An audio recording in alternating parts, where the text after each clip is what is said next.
আসসালামু আলাইকুম। আজকে অনেক দিন পর এরকম মই বসে মাটি সমান করতে দেখলাম, তাই ভাবলাম আপনাদের সাথেও বিষয়টা একটু শেয়ার করি। পাশাপাশি শুকুরও একদিন বড় হয়ে ভিডিওটি দেখতে পারবে, স্মৃতি হিসেবে রেখে দিলাম আর কি। আপনারাও কে কে ছোটবেলায় এরকম মই চড়েছেন একটু কমেন্টে লিখে জানাবেন। আমিও যখন শুকুরের মতো ছোট ছিলাম তখন আমাদের এখানকার বেশিরভাগ মানুষই গরু দিয়ে হাল চাষ দিত, আর লাঙল দিয়ে হাল চাষ দেওয়ার কারণে জমিতে প্রচুর ঢেলমাটি উঠত। আর এসব ঢেলমাটি ভাঙার জন্য জমিতে এরকমভাবে মই দেওয়া হয়।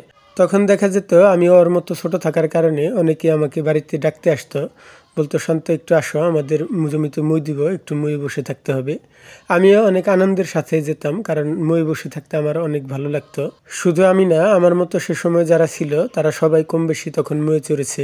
আসলে যারা কোনোদিন ময়ে ওঠেনি তারা কখনোই ময়ে চড়ার আনন্দ অনুভব করতে পারবে না। আর তাই আজকে শুকুরকে ময়ে চড়া দেখে আমি আবেগ আপ্লুত হয়ে পড়ি এবং ভাবতে থাকি আসলেই সময় ও নদীর স্রোত কারোর জন্য অপেক্ষা করে না। কারণ একদিন যেই ময়ে আমি বসে থাকতাম আর অন্যরা টানতো, আজকে সেই জায়গায় শুকুরের মতো মানুষ বসে থাকে আর আমাকে তাদের টানতে হয়। ময়ের সেই জায়গাটা আগের মতো আছে, শুধু মানুষটার পরিবর্তন হয়েছে। এজন্যই হয়তো বা বলা হয় সময় পরিবর্তনশীল, আর সময়ের সাথে সাথে মানুষেরও পরিবর্তন ঘটে।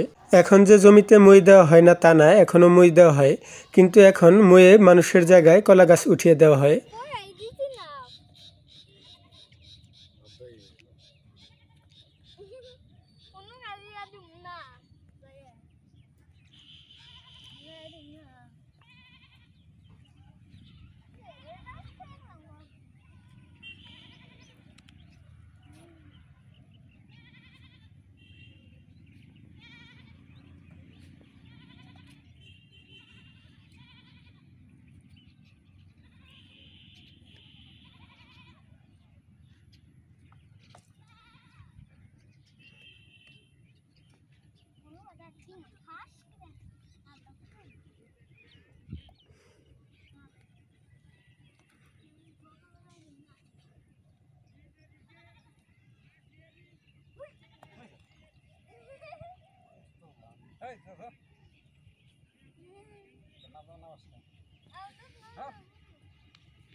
খেত সমান করবো, সেই খেত আবার কি করবো, কাটবো, আবার সেই খেত সময়টা সমান করবো।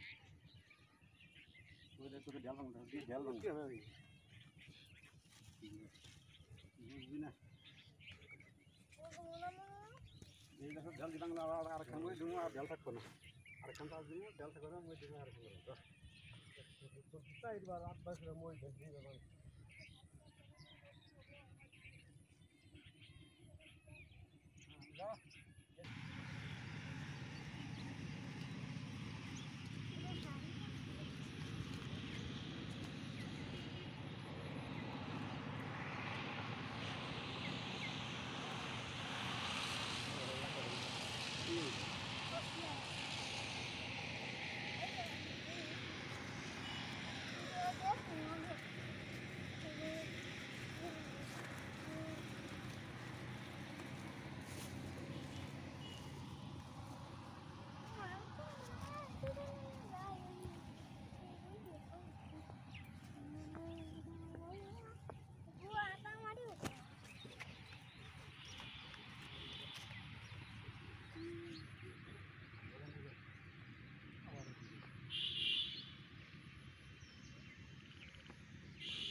সামনে বার কর